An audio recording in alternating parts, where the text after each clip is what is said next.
Vogliamo trovare una soluzione equa per il Prosek senza svilire il Prosecco, così il vice direttore per l'agricoltura Michel Scannell in Commissione Agricoltura all'Europarlamento ha illustrato nel pomeriggio la posizione dell'esecutivo relativamente all'istanza di riconoscimento croata. La Commissione ha semplicemente ritenuto la domanda ammissibile, non ha riconosciuto la denominazione come invece molti credono. Il Prosecco è uno dei migliori esempi di DOP a livello europeo, le parole di Scannella, che ha anche ammesso come i due termini siano simili e come la partita resti comunque aperta in attesa delle osservazioni di governi e produttori. A ribadire la linea italiana è stato tra gli altri l'europarlamentare dell'SVP Herbert Dorfmann. Noi abbiamo voluto sottolineare con il dibattito in Commissione Agricoltura oggi la nostra posizione, che tra l'altro è stata sposata anche dai colleghi non italiani.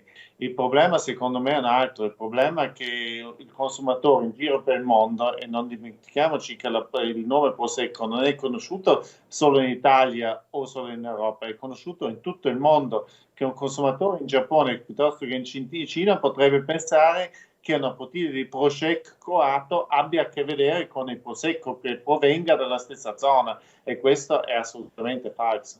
Insomma, la linea della Commissione europea non è quella di stoppare l'iter, ma di valutare tutti gli interessi in gioco, una posizione che potrebbe portare a una stagione di alta tensione. Se la Commissione dovesse decidere a favore del Prosecco, sono convinto che la decisione finale verrà presa nei tribunali e non dalla Commissione. Io sono convinto che questo è anche un dovere probabilmente dei produttori del Prosecco, di andare fino in fondo su questa questione, però spero veramente che non si arrivi fino a questo punto.